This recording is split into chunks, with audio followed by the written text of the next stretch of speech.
السلام علیکم دوستو، امید ہے آپ سب خیر و عافیت سے ہوں گے۔ آئرہ کو اس بات کا احساس ہو جاتا ہے کہ کامیار کے ساتھ مزید نہیں رہ سکتی۔ اسے لگتا ہے کہ اس کی غلطی کامیار کی معافی سے بھی بڑی ہے، اس لیے وہ فیصلہ کرتی ہے وہ کامیار کا گھر چھوڑ کر اپنے بابا کے گھر چلی جائے۔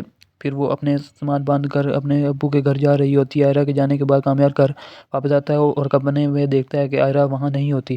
پھر وہ اپنی ماما کے پاس جاتا ہے اور کہتا ہے ماما آئرہ نظر نہیں آ رہی، آئرہ کہاں ہے؟ آئرہ کی ماں بتاتی ہے کہ وہ گھر چھوڑ کر چلی گئی ہے۔ کامیار کہتا ہے مگر کیوں؟ وہ مجھے بتائے بغیر کیسے اس گھر سے جا سکتی ہے؟ کامیار کی ماں اگر کہتی ہے اور وہ کیا کرے، تم نے اس کی زندگی عذاب بنا دی تھی، ہر بات پر اسے ذلیل کرتے۔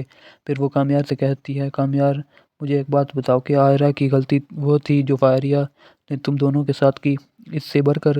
کامیار کہتا ہے ماں مجھے کوئی فرق نہیں پڑتا، وہ چلی گئی ہے، اب میں آزاد ہوں۔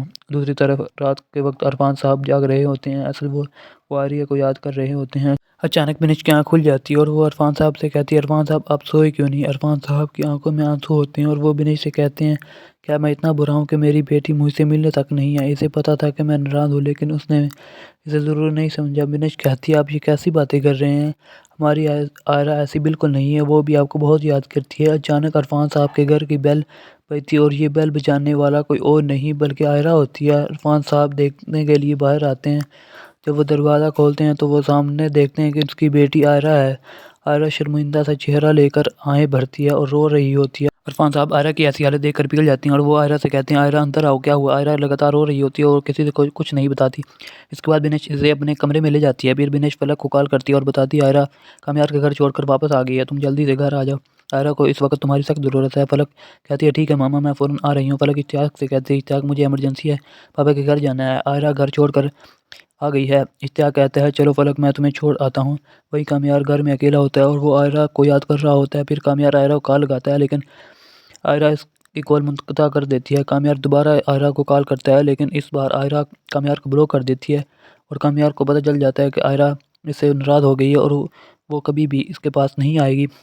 ادھر جب فلک گھر پہنچتی ہے تو وہ سیدھا آئرہ کے کمرے میں چلی جاتی ہے۔ آئرہ جب فلک کو دیکھتی ہے تو وہ فلک کے گلے لگ جاتی ہے اور رو رو کر اپنی تکلیف بیان کرتی ہے۔ آئرہ فلک سے کہہ رہی ہوتی ہے کہ میں کامیار کو کبھی بھی معاف نہیں کروں گی۔ فلک میں نے کیا کچھ نہیں کیا اس رشتے کو نبھانے کے لیے، میں نے اس کے لیے اپنے ابو کا گھر چھوڑا، اپنے ابو کو ناراض کیا، مگر اس کے باوجود بھی اس نے میری قدر نہیں کی۔ فلک تم مجھے بتاؤ کہ میری غلطی اس کی معافی سے زیادہ بڑی تھی؟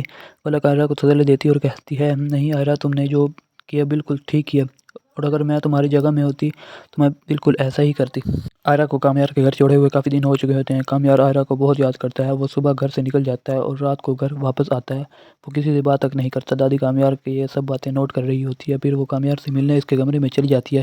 کامیار دادی کو دیکھ کر چلا اٹھتا ہے اور وہ کہتا ہے دادی میں نے آئرہ کے ساتھ اچھا نہیں کیا، پتہ نہیں وہ مجھے معاف کرے گی یا نہیں۔ دادی کہتی ہے کامیار تم نے واقعی آئرہ کا بہت خیال رکھا ہے، مگر تم یہ نہ کہو کہ وہ تمہیں معاف نہیں کرے گی، تم صبح اس کے گھر جاؤ اور اسے منانے کی کوشش کرو۔ کامیار کہتا ہے ٹھیک ہے دادی، لیکن آپ میرے ساتھ چلیں۔ ادھر عرفان صاحب کے گھر میں عرفان صاحب کا خاندان اکٹھا ناشتہ کر رہا ہوتا ہے۔ آئرہ اپنے دادا سے کہتی ہے دادا مجھے آپ سے ایک ضروری بات کرنی ہے۔ عرفان صاحب کہتے ہیں بولو بیٹا، کیا بات کرنی ہے؟ آئرہ کہتی ہے میں اب مزید پاکستان نہیں رہنا چاہتی۔ عرفان صاحب کہتے ہیں آئرہ تم پاکستان نہیں رہنا چاہتی تو کہاں جاؤ گی؟ آئرہ کہتی ہے دادا میں نے فیصلہ کر لیا کہ میں پاکستان چھوڑ کر باہر کے ملک جاؤں گی۔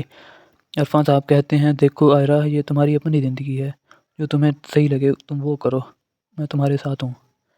دوستو یہ تھی میری زندگی ہے تو کہ آنے والی ایپیسوڈ کی پریڈکشن۔ اگر آپ کو میری ویڈیو پسند آئے تو ویڈیو کو لائک اور چینل کو سبسکرائب ضرور کریں۔